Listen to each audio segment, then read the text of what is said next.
Un enfant disparaît, un village devient silencieux et un pays retient son souffle. Que s'est-il réellement passé au Vernet, ce paisible village devenu par hasard le décor d'une pièce de théâtre alors que les squelettes du village subsistaient encore? Était-ce un accident? Cet article comprend 7 chapitres douloureux et perspicaces, mais très émouvants de l'ouvrage.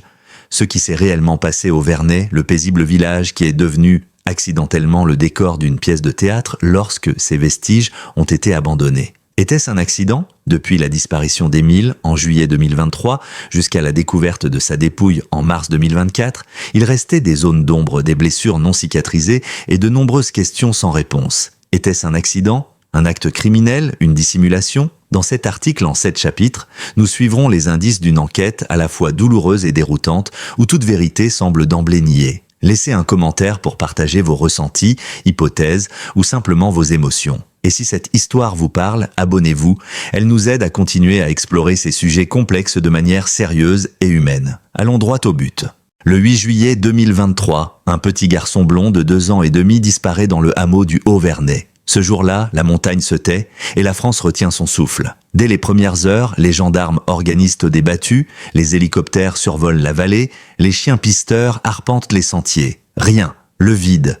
Un abîme d'incertitude s'ouvre alors sous les pieds d'une famille, d'un village, puis d'un pays tout entier. L'enquête prend une ampleur nationale. Les spécialistes en criminologie, les journalistes d'investigation, les chroniqueurs même s'en emparent. Le mystère est trop lourd pour rester cantonné aux frontières d'un petit village de montagne. Mais, à mesure que les jours passent, que les recherches s'essoufflent, que les rumeurs se multiplient, une autre vérité se dessine.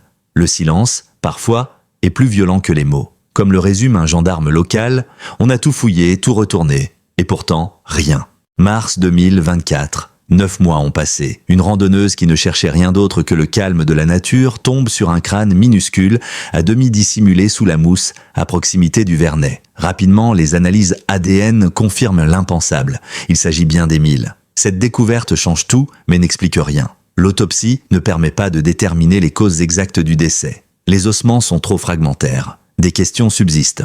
Pourquoi le corps a-t-il été retrouvé si tard dans une zone pourtant explorée? A-t-il été déplacé? Est-ce le fruit d'une intention humaine ou d'un processus naturel? La découverte réactive le tumulte médiatique mais relance surtout la douleur. Une famille doit enterrer un enfant sans comprendre ce qui s'est réellement passé. Le Vernet se fige de nouveau dans l'incompréhension. Un élu local confiera « On espérait une réponse, on a trouvé un cauchemar ». Le grand-père d'Émile, Philippe Vedovini, est placé en garde à vue en avril 2024, tout comme d'autres membres proches de la famille. Mais après 47 heures d'interrogatoire, tous sont relâchés sans mise en examen.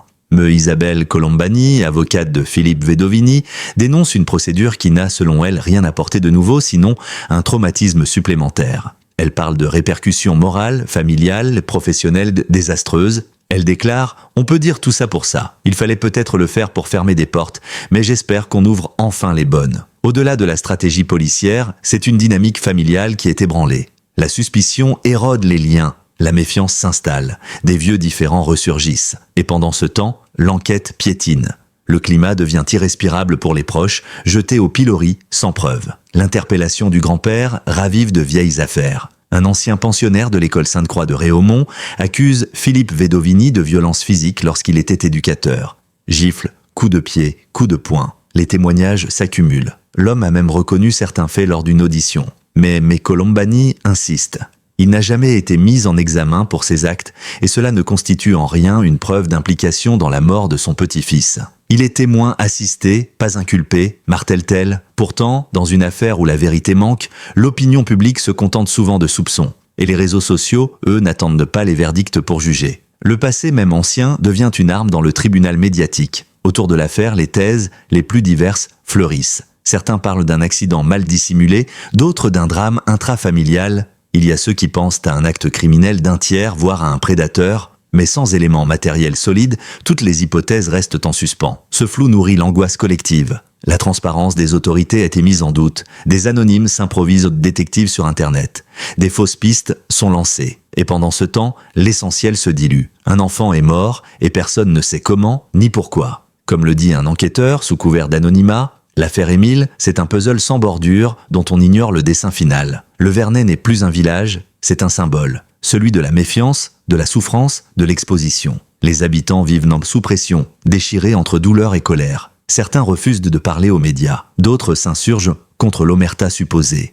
Les enfants du village sont marqués à jamais. Les adultes, eux, oscillent entre repli et indignation. Le tourisme macabre déferle, le voyeurisme s'installe. Et la mémoire d'Émile devient un enjeu de territoire, de dignité, de vérité. Une mère confie, nos enfants posent des questions. Et nous, on ne sait pas quoi répondre. L'enquête judiciaire poursuit son cours, mais sans cause de décès formel, sans aveu, sans témoin, elle risque de se refermer sur un non-lieu. Le combat des familles est alors double.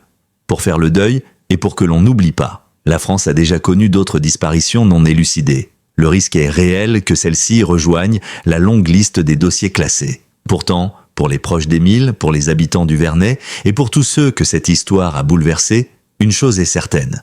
Il ne faut pas cesser de chercher. Car même fragmentaire, même tardive, la vérité était nécessaire. Pour Émile, pour nous tous, comme l'écrit un éditorialiste, ce que nous devons à Émile, c'est plus qu'un souvenir, c'est une vérité.